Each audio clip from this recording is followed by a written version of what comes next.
أعوذ بالله من الشيطان الرجيم. بسم الله الرحمن الرحيم. قل أوحي إلي أنه استمع نفر من الجن فقالوا إنا سمعنا قرآنا عجبا يهدي إلى الرشد فآمنا به ولن نشرك بربنا أحدا.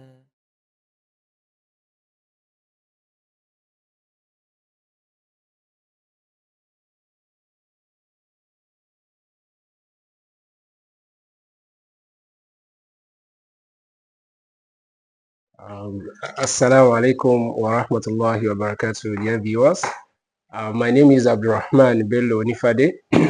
I'm a member of the Nigerian Exorcist team, and I'm here at the Amanda Legacy Foundation Down River Center, Benin City, Edo State, where I'm going to be interviewing one of our ustaz who has been into Ruqyah for some time now. He has been into exorcism, and we believe that we can benefit from his experience as well as you, our viewers. So without wasting much time, I would like to say Assalamu alaikum wa rahmatullahi wa barakatuh. Wa alaikum assalam wa rahmatullahi wa barakatuh. So sir, we may be familiar with you, but the viewers out there would like to know who are we speaking to today? Can we meet you, sir? I am Muhammad Muzammil Musa, inshallah. I'm based in Benin City, Edo State. I'm a medical laboratory scientist by profession. I work with the University of Benin, the Institute of Child Health. I'm in charge of the research laboratory. MashaAllah. So that means beyond the Ruqyah aspect, you're also into the health practitioner and other things. So that's very fantastic. Inshallah. So I would want us to go straight into it by starting that when we talk about exorcism or what we call Ruqyah, it's a term that when you mention it out there, lots of people get scared. They don't understand the term. So can you please tell us in your own understanding or in the layman understanding, what does exorcism entail? What does it mean as a concept? Well, the concept Ruqyah, the word Ruqyah, first of all, is an Arabic word, which is used to describe the process through which any form of spiritual force in the life of human causing problem can be removed.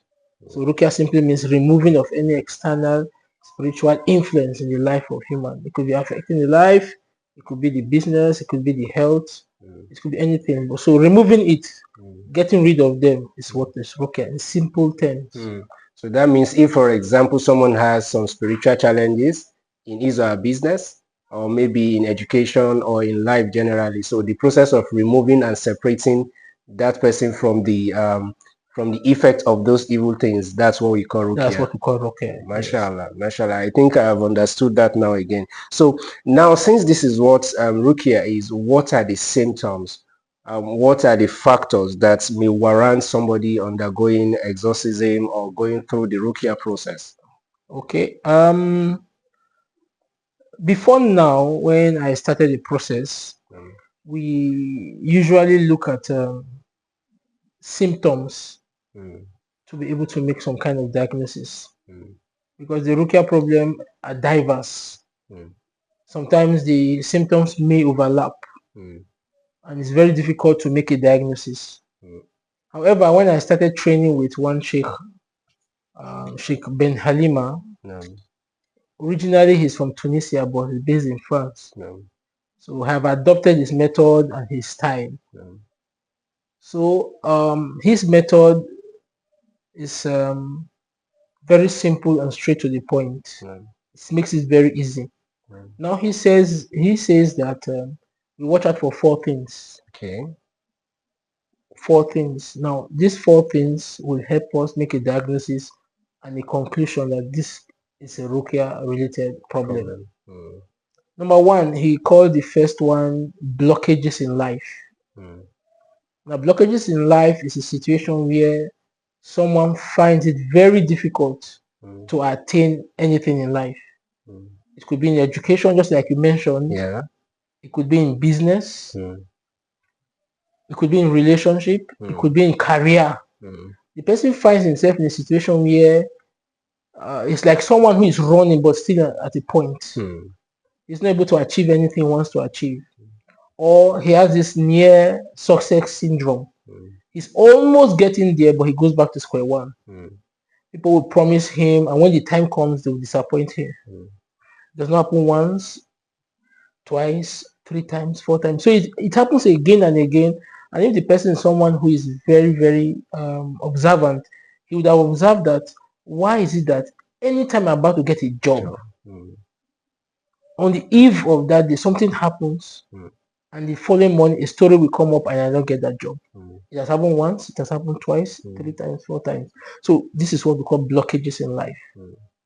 If it happens repeatedly, then we begin to sense that there is a metaphysical force, a spiritual force behind it. It's not just ordinary. Then the second one is unusual health condition. In this case, someone has a health condition that is difficult to diagnose. Someone goes to the hospital, the doctor listens to him or her, and after everything, the doctor says, this your condition seems strange. The person is made to pass through maybe X-ray, the CT scan, laboratory investigation, blood sample, and everything comes out fine, clean. But the person still has complaints of the pain. Like someone say, I have a stomach pain here, very painful, it's even crying, and he goes to do a CT scan and there's nothing there. Or someone has a medical condition, diagnosis has been made, but somehow the ailment seems not to respond to treatment. Other people are given that similar treatment, they will become fine, but you give that same treatment to him or her, it does not become fine. And in some cases, it can even get worse. So this is what we call unusual health condition. It can happen in diverse health conditions. Diverse health conditions. Then the third one is what he calls unusual mental state. Unusual mental state. It's a condition where the person behaves abnormally. It's either the person it's usually two extremes, like what we call in English term introvert and extrovert. The person just likes to stay alone, does not talk to anybody, likes dark room, it doesn't want to talk to anybody. While the other extreme, the person is very hyperactive, jumping up and down, cannot sit down. He can't just sit down in one place, just extremely very active. I think that's what they call it, extrovert. Yes, exactly. So it becomes, this is a sign that there's a Ruqyah. But usually, because psychologically they have given them terminologies, so we don't see them as a problem. It now becomes a problem when it gets to the extreme, when the person now becomes completely mentally imbalanced. So in that state of mental imbalance, you can tell where it came from. You see some people who are mentally, they're insane. Yeah. But in that state of insanity, they are very, very, very violent. Anybody passes by, they want to attack they want to fight, they want. Why some people, they are mentally unstable, but they are very reserved. They just collect their rubbish here and there, make their little house. They don't look for anybody's trouble. But it started from somewhere. So that's what we call unusual mental state. While the fourth one is what he calls nightmares.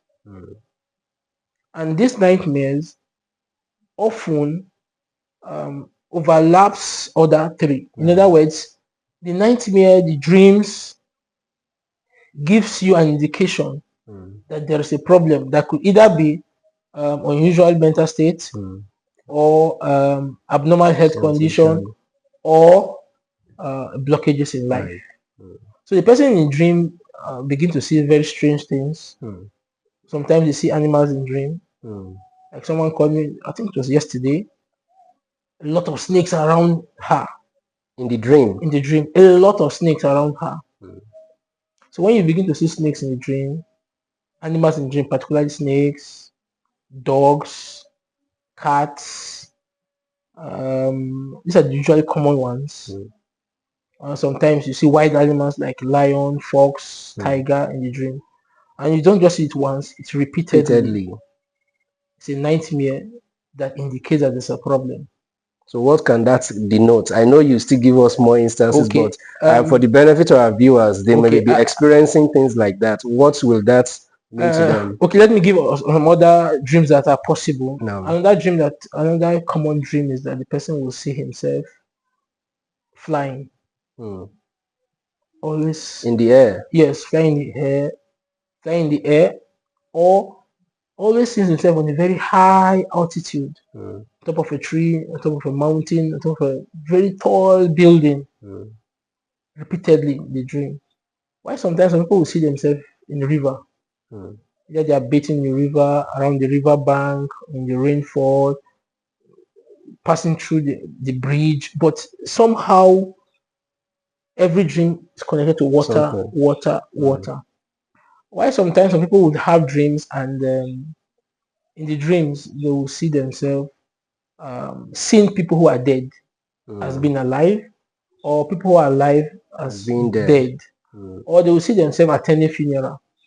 See, they are going to a funeral or coming to a funeral, or they dream and see themselves in the graveyard.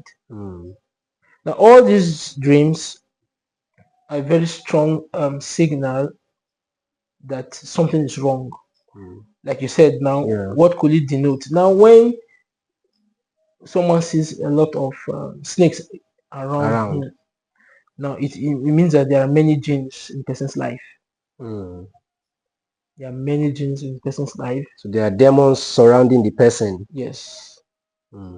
It's either these jinns are about to strike, or they are already with this person. They have been with him for a very long time.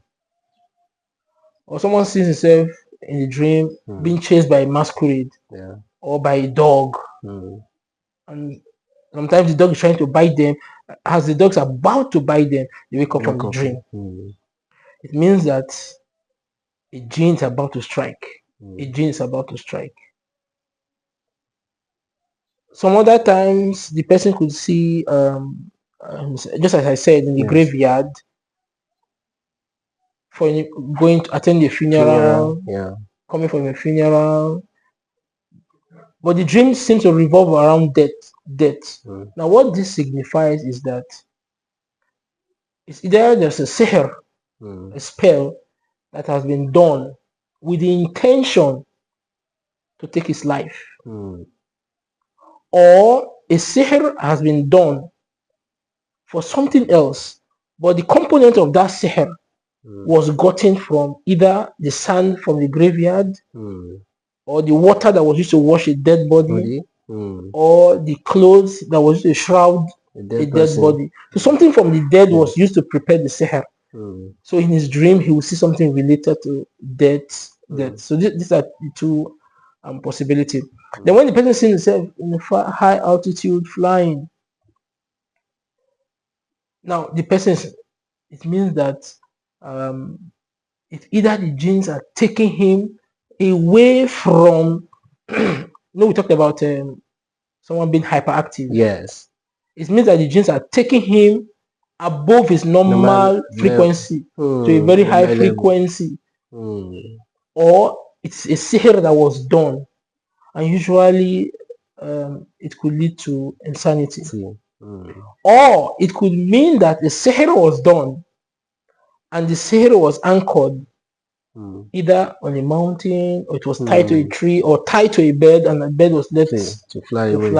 So the person will begin to see things like that in the dream. So these four elements are what we use to make diagnosis, and they are very, very accurate. So they are more reliable than using symptoms because symptoms can overlap.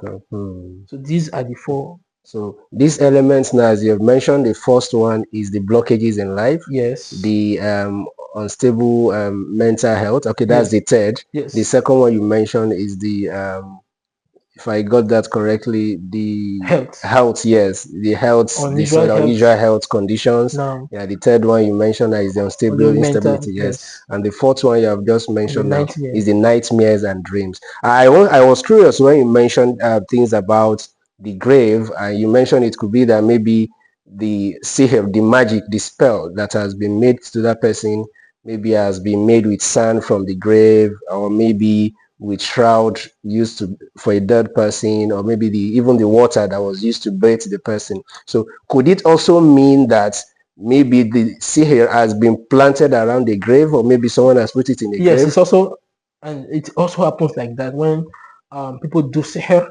Yes. And they bury it in the graveyard. Okay. The person could see like that in a dream. Okay. Related to the grave. Yes. Okay. So, so now based on this, before we go into the various treatment, or let's just go into it straight away, that when you now see these elements as you have mentioned, especially when it comes to health issues, when people have health conditions, they want to treat these health conditions, they go to hospitals. At times some people feel, okay, no, this is beyond going to the hospital, because like you mentioned, you've been diagnosed and nothing is seen, you're fine, but you yourself, you're feeling something, or the treatment that is being administered to you is not bringing a positive outcome, rather it is worsening the situation, and this is something that is done to others and they get better. So in situations like this, we want to know, does it mean Ruqyah or exorcism can be used for the treatment of any ailment, or it is just within the four elements you have mentioned that can be used for? Can it be used to treat any ailments? Okay. Now when someone comes, for example, Yes. and let me use one ailment, for example, which is very common. Okay. Ulcer. Okay. Stomach ulcer. Now, if sihr was done, Yes. because we have different type of sihr, that's the black magic or the charm. Okay. And the sihr was eaten. When it gets into the gastrointestinal tract, Yes. most of the time it tends to cling to the walls of the stomach. So it just stays somewhere there. The purpose of the sihr could be diverse, but the person has eaten it. And it could be eaten in two ways. It's either the person ate it physically or he ate it spiritually. Oh, that's another thing I would want us to look into. But now, how do you eat it spiritually? When you see yourself eating in dreams. Dreams, okay. Eating in dreams repeatedly. Like a practical case now, this brother said whenever he has an interview to attend, the night before he always eats in his dream. Wow. And somehow he ends up not going for that interview. Either there's a problem somehow, and even if he goes, he will mess up and he will never at the interview. So it means that he has eaten sihr. Now when the sihr comes into the body, as I said, it clings to the stomach somewhere. Now our body will detect that there's a problem. The body itself will know that there's a foreign object. Strange entirely. So the body begins to produce acid, chemicals, and attempt to get rid of that thing. Get rid of it. Over time, that portion of the body develops into ulcer. Because the body is trying to get rid of something, but it cannot. So the person will develop ulcer. So when we have a patient, the first thing I ask the person, among other questions, do you have stomach ulcer? Now, so how do we treat this kind of a situation? So the first thing is to try to get rid of the sihr. That's where Ruqyah comes in. Okay. Then the second part of the treatment, the ulcer must be treated physically with medications. Okay. So there are some ailments where we use only Ruqyah. Okay. While there are some ailments we combine with orthodox medicine, or we use the herbal medicines, Okay. naturopathic medicines, Okay. in combination with Ruqyah, Okay. Okay. because the underlying cause is Ruqyah, Yeah. but it has not affected the person Something else. physically. So the physical part has to be treated. Treated. Mm. So when we have an ailment, it's either we use both or either of them. But from my experience, Yeah. most of the time we use both. Both. Okay. Most of the time we use both. Yes. So that means generally now, if someone comes to you, you have to also conduct maybe some therapeutic sessions for you to find out what exactly is the ailment. Just like people go for consultations, they meet with Yes. medical Yes. doctors. Yes. Yes. So that means as an exorcist also you do similar thing when people come to you, just like as if they are your patients. Of course. Yes. Okay. We do. Let me give an example. Yes. A woman said she she was walking one day, so it's like she stepped on a pin or something bit her, Yeah. and she looked around. She didn't see anything. Within a couple of minutes, she couldn't walk again. Mm. She was rushed to the hospital. She was in the hospital trying to, but over time she couldn't walk again. Mm. Mm. I think she was on that condition for over, I think about 8 years. Wow. And she met me this year. So when she met me this year, after I asked her questions, Yes. now her own treatment was that I just told her that something beat you, or it was a sting or something. You looked around, you didn't see anything, and within 5 minutes you're already down. Now, That tells you that this is not just. just If it's a physical ailment, it takes yes, time, to grow. yes, to grow. So what we did was that we treated her using the Ruqyah Now, and the physical. the normal medications we use for, because we had to now find out what kind of ailment was it she presenting with. She went for a CT scan and other things. So from the CT scan, we are able to say, okay, this is what it is presenting physically.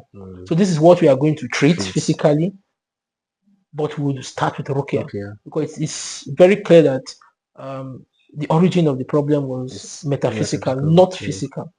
So when we have a patient, just as you said, we carry out some kind of um, consultation with them, trying to understand the problem, demand for medical report on one or two things. Normally, we don't usually request that the person goes to do results. I mean, go to carry out a test. Bring the previous one you have done. you have done. Okay. We'll look at it, and from there we can say, okay, this is what it's presenting physically. So this is what we are going to treat physically, but we'll start from the Ruqyah. So every ailment might not be necessarily be treated the same way. Okay. Yes. Okay. So now with what you have said, if I got that correctly, and I'm sure my viewers will be curious as well, is that it has to go through the spiritual first, the Ruqyah first, before you now do the physical. Yes. So have there been situations whereby it has to be vice versa, whereby you have to treat physically first before you now go into the No, Ruqyah? it has never happened. Okay. Because the origin Now is Ruqyah. Okay. It's metaphysical. But that may happen if the problem was there before physically. Okay. Then later it now became something very strange. Okay. But it's very rare. Very rare. But it can happen. It can happen, yes. Okay. Okay. So I know you've given us some instances, but before we go into more instances, I would want to know, when we talk about exorcism, Ruqyah from Islamic perspective, so is it only to be used for Muslims, or even non-Muslims can, undergo this process? What are the processes that you go through if you want to benefit from this process? Ruqyah can be used for both Muslims and non-Muslims alike. Okay. Because we have evidences from the life of the Sahaba that they even treated non-Muslims. Okay. And Prophet approved of it. Sallallahu alaihi wasallam. Salam. So it means that Ruqyah can be used for anybody, whether it's a Muslim, or non-Muslim, and it's also another very viable tool for da'wah. The only thing we do for non-Muslims is that where we give Quranic verses for Muslims to read, Yes. we give non-Muslim transliteration. Okay. I'm sorry, translation. Okay. So they read the translation. Okay. So for example, Surah Al-Fatiha, we give them the whole Surah Al-Fatiha in English, the meaning. Okay. Until you read this thing 7 times. Okay. So that's the only difference in Okay. the treatment Okay. process. Okay. No. So now, if you are giving them the translation to read, for example, because I know some viewers that are very keen when it comes to issues of Akida, they may be saying, no, why are you doing that? Can it be as effective as when it is being recited in Arabic, which is the language of the Quran? So has there been any incidents where you have seen that, okay, we give somebody who is not a Muslim maybe translation to read, and they come back saying, no, I don't see the effect, there is no benefit? You understand? I'm just trying. I hope you got my question. I got your question quite correct. Yes. What I tell people is this: the shifa, Yes, the cure, biyadillah, it is in Allah's Allah's hands. hand. I think Allah looks at the sincerity of purpose.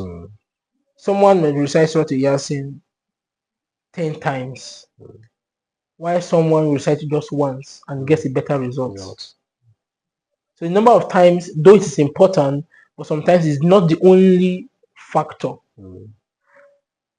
Then the translation, Yes, now it is in English. yes, It does not have the Arabic whatever. Yes. But the meaning is still being conveyed. Okay. I know of a Christian who, when he was given all these things, he came back and said, I didn't know Quran have this kind of message. Yeah, as I was reading, it was just making sense to me. So he was touched because he understood what he was reading. But you know that same verse, you give it to Muslim in Arabic, they read it, they don't have that same touch because they don't know the meaning. That's why you said it is a tool for dawah, even for those that So sometimes Allah will just bless the person and give the person shifa because it has touched the person's heart. The person is reading it with this sense of conviction, is inside the whole thing, not just reading the Arabic wordings without knowing what the meaning of what he's reading. But most of the time when we give Arabic verses, read Quran chapter this verse this verse this, people read it, but sometimes they don't know the meaning of what they read. So it's biyadillah, and beyond that, our treatment process, recitation of the Quran, is just one part, not the only only part. Sometimes we have situations where we even have Muslims who cannot even read the Arabic.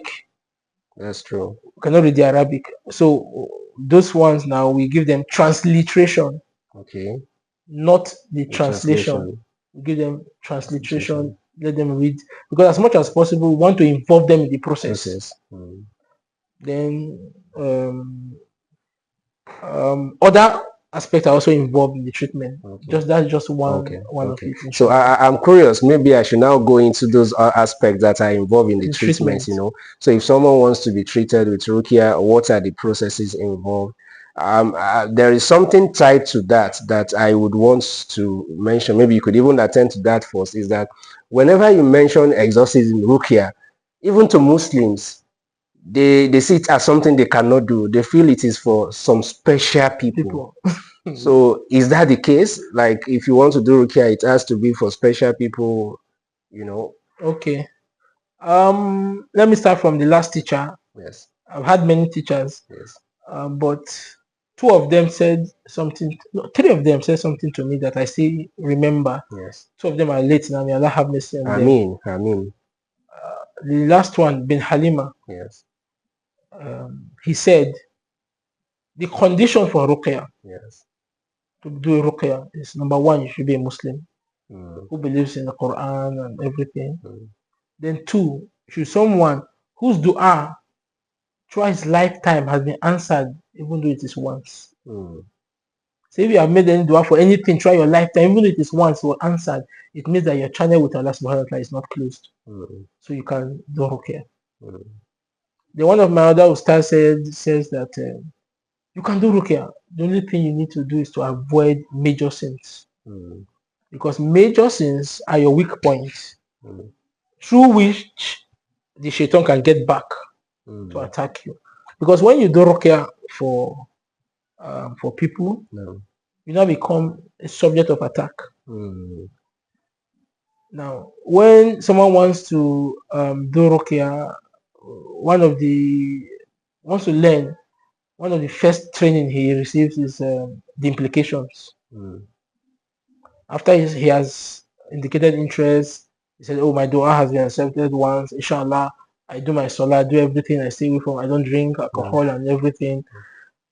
Then the first thing we let them know there are implications. So Mm. now, when you do ruqyah for yourself, there's no implication. Mm. There's no implication. You're only trying to help yourself. So, But when you do ruqyah for another person, person. there are implications. Mm. The implication is that that person's enemy becomes your enemy. Mm. They may now want to get back At you. you. And when they come to get back at you, they come with a greater force Mm. than they Become more use violent. to become more violent. Mm. So anybody that wants to do ruqyah should be prepared that Mm. I'm now a subject of attack. Mm. So what do I need to do? That means there's no dull moment. Mm. There's no a time where you say, okay, I want to flex a little. Mm. You don't lose guard. Thank you. You don't lose guard. You don't lose guard. You have to be very careful. You have to be careful and fortified. You do your dua every time. Mm. Try as much as possible to stay away from major sins. Once you can stay away from major sins, then try as much as possible to hold on to your adhkar. And like someone was attacked because she made one mistake. Yeah. She has been the subject of attack. Yeah. Or she has been the radar Okay. of the jinns to attack her. Mm. But they have not been able all these years. They had not succeeded. But one day she just made a very simple mistake. Mm. What was the mistake? Mm. She put on her left shoe before her right shoe. Subhanallah. And she was attacked. Subhanallah. You know, the sunnah is you wear your right before your left. Then when you want to take off, you take your left before the right. Mm. And that was why she was attacked. Mm.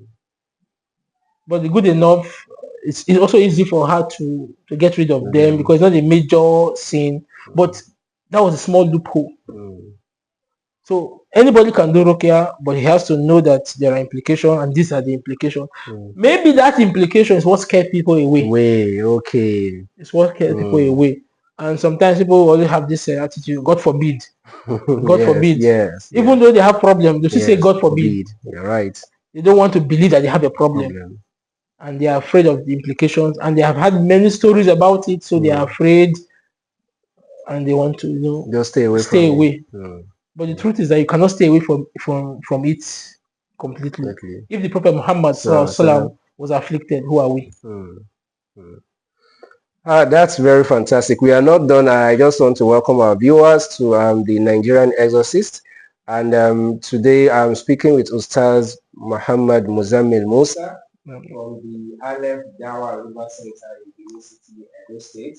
And it's been a great session from this end. We are talking about Ruqyah exorcism and how it has been with his own experience. What are the experiences and what are the factors or the elements that you notice before you now feel, okay, I think I need Ruqyah? And he has mentioned a lot.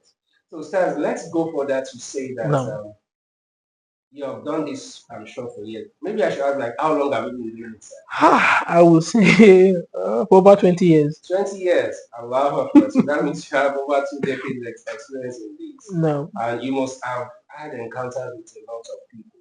A lot. And experiences in terms of cases that are unusual. So during these years, what are the challenges you have encountered when you're trying to carry out Ruqyah, especially within our own Nigerian context?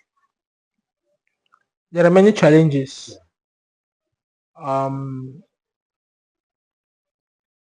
the first challenge I would say is that it's very overwhelming.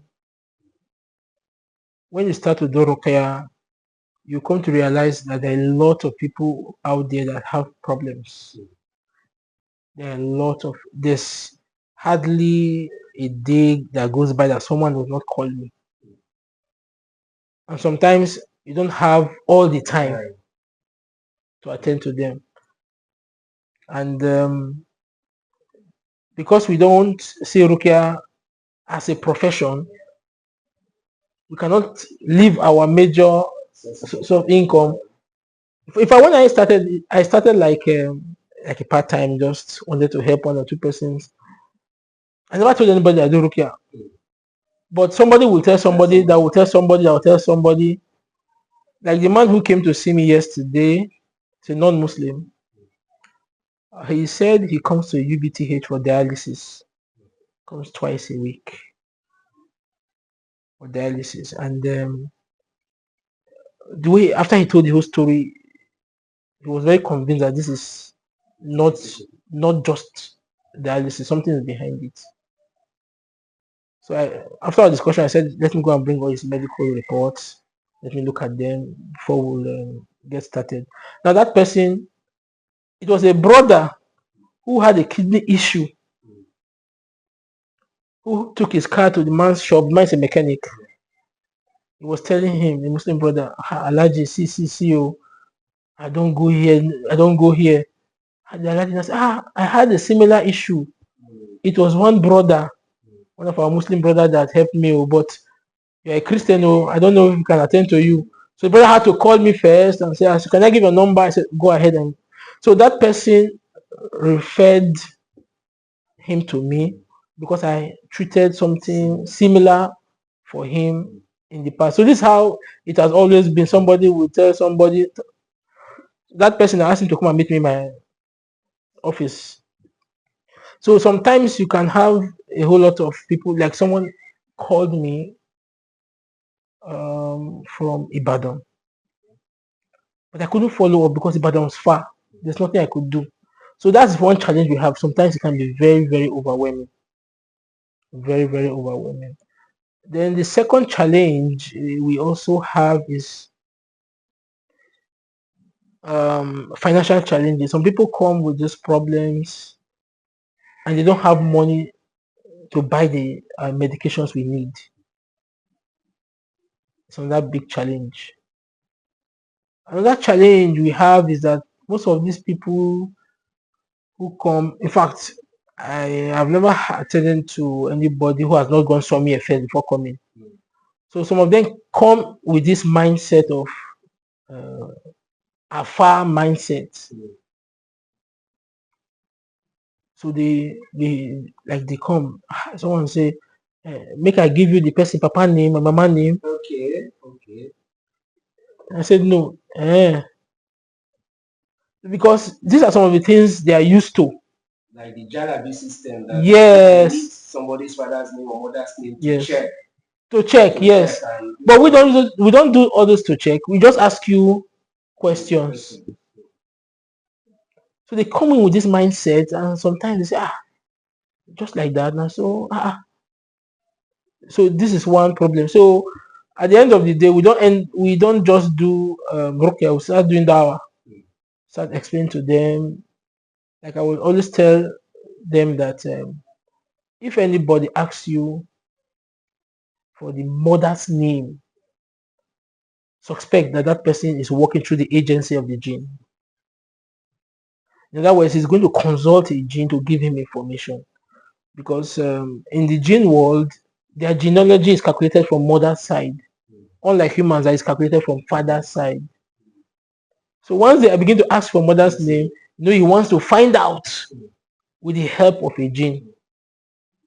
So this is another challenge we have, people coming in with this. So we have to first of all try to make them understand that even though the person you met says the Muslim, but what he's doing is not really Islamic. So these are some of the challenges we have had over time. So Now, let me now become specific with the challenges, because now what you have said seems to be generic based on the kind of patients and people you have interacted with. So, have there been instances that you yourself, like you said, you mentioned there are implications. So, have there been instances that you have become a subject of attack as a result of maybe trying to help people? Severally. How have you been able to navigate these challenges?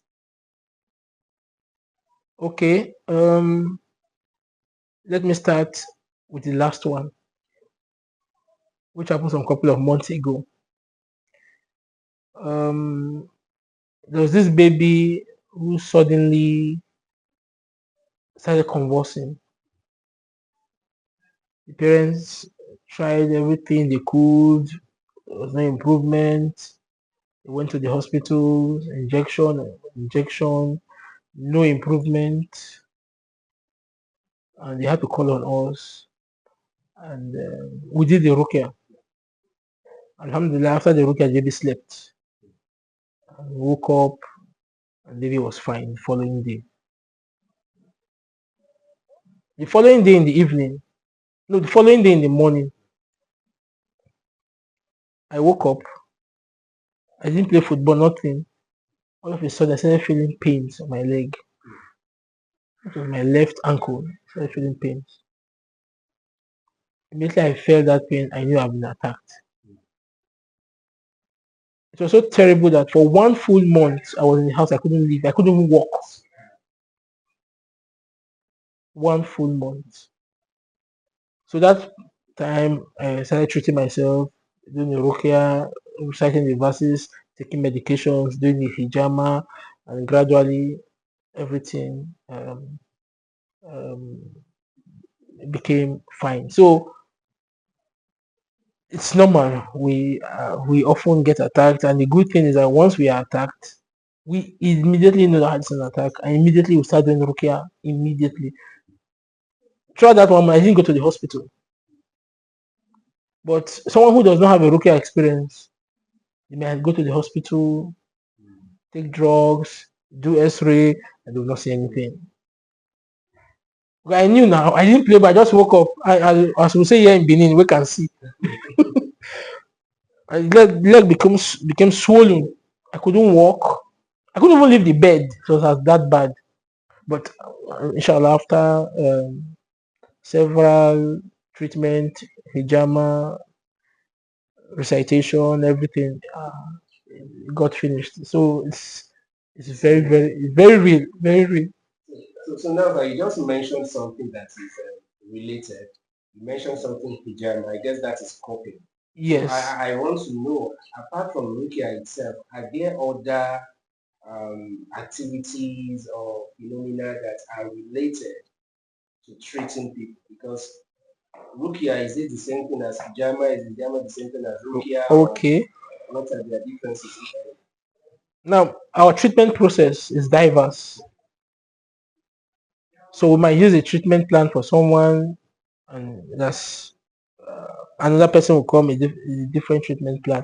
But collectively, our treatment plans runs like this. First thing we do is what we call diagnostics. We have to see the person one-on-one, talk to the person, ask questions. So the whole aim is trying to understand what the problem is. Another thing we do is that we place the person on dua. We say, do this dua, do this dua, do this dua. Henceforth, you must never go to bed without ablution. Henceforth, you must be careful, never eat with your left hand. So we try to strengthen the sunnah for the person. If the person is someone who is not good at it, that's on that treatment plan. Then we also use cupping therapy, which is the hijama. We also use what we call fire therapy. We do fire therapy. So it depends on what we are treating. We might use fire therapy. Then we also do acupuncture, depending on what we are treating. Like when my leg was having issue, I had to call one of my stars. He came and did the acupuncture for me also. Then sometimes we need to do massage therapy, just massage, or we do the cupping massage. Then we also use medications, the ones we call prophetic medicines that are having this ability to deal with Ruqyah related issues or metaphysical issues. Then we also use we also do dieting. We can place the person on diet.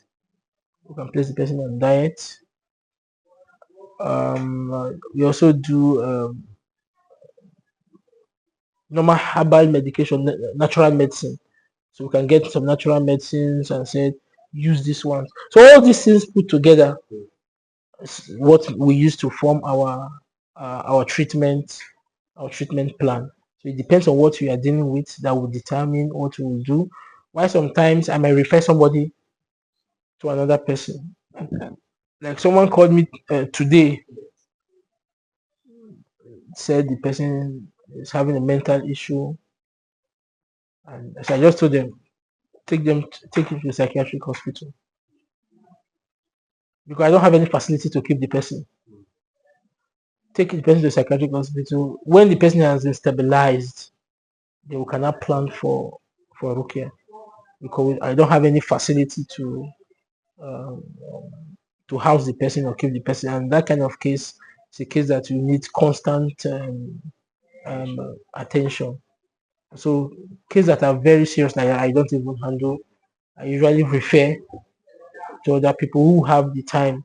Some of my teachers who have dedicated um, everything they do just Ruqyah. So before I take the last question, I know like you mentioned now Ripara, you also mentioned someone called you from Ripara sometimes back, and these were some of the challenges that I liked. So I would like to know, and I'm sure my viewers also would like to know, is there like a network of exorcists in Nigeria, those that are engaging in Ruqyah that is maybe officially recognized? Most times we have professional bodies that are registered. We have even barbers association No, like no. that. So do we have a body like that for those that are engaged in Ruqyah in the country? Officially, I don't know of any. I don't know of any. The only thing I know of is this man I talked about, Bin Halima. Yes. He has been training people. He has traveled to different countries throughout the world. So he has been in Nigeria, I think, on 2 or 3 occasions. Came for training, and one good thing about him is he does not just train you, trains you. You have to write exams, then you certify you. So he has a website. So his first student he certified in Nigeria is like his coordinator in Nigeria here. So once you have passed through the process, so that person will certify you based on his supervision. And if you are certified, so your name will now be added to his list of rockies in his website. So if I have a case, for example, now in Abuja, so I can call this our stars because he's based in Abuja. I have a case in Abuja. I want to refer them to you. I said, okay, go ahead, refer. Or I say I have a case in Delta State, Warri. Do you know anybody there in Warri I can refer to? For example, someone called me from Italy. Outside the country? Yes, he has a relative here in Nigeria. So he reached out to a relative. The relative reached out to me. I said I will not bother to start going through all this process. Yeah, Italy is far. So I will give you someone's number. You call there. So I called this ustaz. He got the number of those in Italy. So I gave them a number, and that person followed up. So that's the only network I know of. There's another network. It's not really very formal like this. It's one of our brother who is into prophetic medicine. He started with Ruqyah, but later he's now majored in prophetic medicine. He sells all this Habatus Sauda, Kistul Hind, and all this stuff. So because he's a very big um, um, merchant, a lot of Rocky come to buy from him. So he has their contacts. So sometimes somebody comes from around his place. Please meet so person. He will direct to someone who can help you. So for now, these are the network I know of. Yes. So the last question I want to ask, you've answered some of them from what you said now about being an imam, having coming to Nigeria to train people on 2 or 3 occasions, and then you have to go through an exam. So because there is this perception out there that maybe Ruqyah is not really something that is effective, or maybe it's just a malam thing, like like you said. So we are curious to know, is there a way the learning of Ruqyah can be standardized? Can it be formalized, like somebody goes to school to study law? Initially, we used to hear common law, we have Sharia law, and then subsequently we now hear of combined law, where you study common law and Sharia law. So is there a process or the possibility in your own view now that Ruqyah can become a subject that people study in the university or in tertiary institutions, maybe as courses, as modules, or maybe even as a course of its own that will run for for a particular duration? Before I met Sheikh Ben Halima, I would say no. But since I met him, I discovered that he has a course. He has course one. No, I think he has level one, level two, level three. Level one has several courses. Level two has courses. So you start from each course. Each course, after you have gone through all these courses, you write the exam. When you pass the first stage of exam, there are other courses again you will go. That's when we do. Oh, I didn't mention it. Part of our treatment is psychotherapy. Okay. We also do psychotherapy. So you have to go through the course of psychotherapy again. What does psychotherapy entail? Maybe in 1 minute. How do I explain it now? Let me explain. You see, this interview, I'm trying to just talk. I'm not going too. I'm not going too academic. There are people who have some Ruqyah problem. When you treat it, it comes again. When you treat it, it comes again. One of the reasons is that they are internally they are not balanced. Psychologically, they are not balanced. There's something wrong with them internally. They are passing through some kind of trauma, some pains that they have inherited for a very long time. And these traumatic pains creates like a hole in them through which the gene can always enter. So psychotherapy, the aim of psychotherapy in Ruqyah, because psychotherapy is also done in the psychiatric whatever. So our aim is to find out if there is any hole and seal it. Once it is sealed, the person is well, then the chances of the Ruqyah getting result is very, very high. So it is for my diagnostic, and when I talk to the person, I will know that this person may need psychotherapy. And you know what? Most of the people have done psychotherapy for after the entire session, they become more relieved and better. So we do psychotherapy. So psychotherapy is part of the training course we go under. So I believe it can be standardized if we have an enabling environment. I believe so. Thank you very much for speaking to us. Now, For our viewers, it has been a very wonderful session here. We wish we can continue with with the interview or this interaction. And possibly, inshallah, maybe we are still going to have more sessions. Inshallah. And I would want to say Jazakumullah khairan Barakallahu for taking fikum. time to speak to us. Barakallahu So this fikum. program or this interview session has been brought to you by the Nigerian Exorcists team. This is a project that is being undertaken for us to enlighten the Muslim Ummah first, as well as the Nigerian populace, that beyond the physical and the medical and traditional or ways of treatment, the Islamic way is also there. It is Bible. It has been tested for over 1,400 years. It is being tested now and it is effective. So you should know that Allah has, like we mentioned in the Quran, Allah says, Quran, revealed in the Quran what is cure as well as mercy for mankind. So we have to explore this cure from the Islamic way. We have to explore this mercy, and this is one of the purposes of this Nigerian Exorcists program we're doing.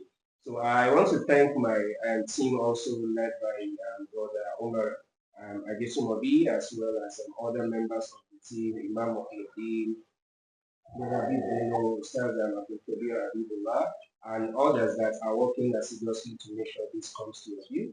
So with this, we are calling it a day and we're drawing the curtain. We say thank you for listening as well. Jazakumullah khairan. Assalamu alaikum wa rahmatullahi wa barakatuh. وعليكم السلام ورحمة الله وبركاته. Okay. قل أوحي إلي أنه استمع نفر من الجن